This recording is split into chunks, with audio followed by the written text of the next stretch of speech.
আমার ভাই একজন মুসলমান যত আলোচনা করে নিয়ে করতে পারে না। আজকে বুঝতে মা ফোন দিলে উঠে মায়ের ফোন ধরে, বাবার ফোন দিলে উঠা বাবার ফোন ধরে, ভাই ফোন দিলে ভাইয়ের ফোন ধরো, ফোন দেবে ফোন ধরো, যাহা এগুলোকে কেউ ফোন দিল কোন বিপদে পড়ল। আমার দুঃখ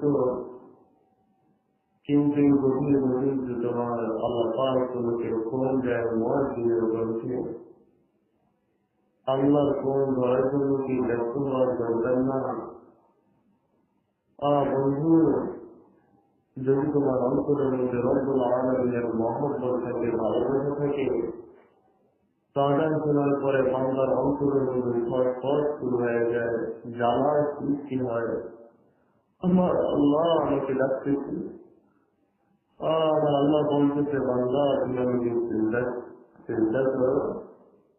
তো বান্দা যখন চিন্তা করে রব্বুল আলামিনের পুজোকে পায়ের উপরে লুটা করে, তখন আল্লাহ পাক বলেন যে বান্দা তুমি কি আমাকে চিন্তা করতেছো, তুমি কি আমাকে চিনো, আমি তোমার কি লাগি? তখন বান্দা বলেন সুবহান রাব্বি আলা, আল্লাহ আপনি আমাদের রব লাগেন। সুবহান আল্লাহ। আমার ভাইয়েরা এগুলো আজান শোনার পরে মুসলমান তো বলে মনে করতে পারে না।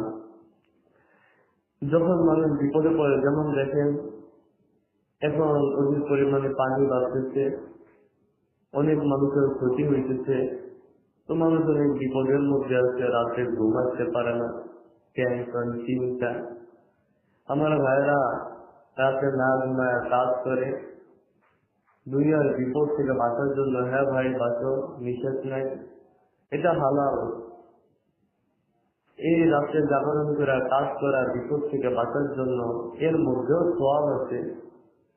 হ্যাঁ, তবে সওয়াব কখন হবে? যখন আল্লাহকে সন্তুষ্ট রাখে তুমি কাজ করো। আমার ভাই নিজের জন্য, নিজের উপকারের জন্য রাতে জাগরণ করে কাজ করা যায়, রব্বুল আলামিনের সাথে সময় কাটানোর জন্য কি রাতে জাগরণ করা আল্লাহর কুদরতকে পায়ের উপরে লুটায় করা যায় না?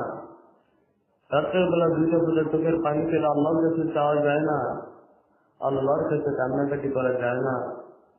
আমার ভাইরা, বড় কিসমতওয়ালা ওই ব্যক্তি যার জীবনের প্রতিটি মুহূর্ত রব্বুল আলামিনের মর্জিওয়ালা হয়। আমার দোস্ত, স্বামী স্ত্রীর মধ্যে যদি ঝগড়া লাগে, তুই স্ত্রী রাতবেলা আরেক ঘরে যায় ঘুমায়, রাত্রেবেলা স্বামী বেচারা ঘুমাচ্ছে না, মা যদি স্ত্রীর কামরায় চলে যায়, জিজ্ঞেস করা হয়ে বলে আমার ভালো লাগে না তোমাকে ছাড়া, এত মহব্বত। আমার বন্ধু, রব্বুল আলামিনের মহব্বতে কি রাতে মা যাতে উঠা মসজিদে চলে আসে যায় না যে আল্লাহ আপনাকে ছাড়া আমার ভালো লাগে না, আল্লাহ আপনার সাথে সময় কাটাতে চাই, আল্লাহ আমি দুনিয়ার কাউকে ডাকতে জানি না, আমি আপনাকে ডাকতে জানি, আল্লাহ আমি কাউকে ভালোবাসতে জানি না, আমি আপনাকে ভালোবাসতে জানি।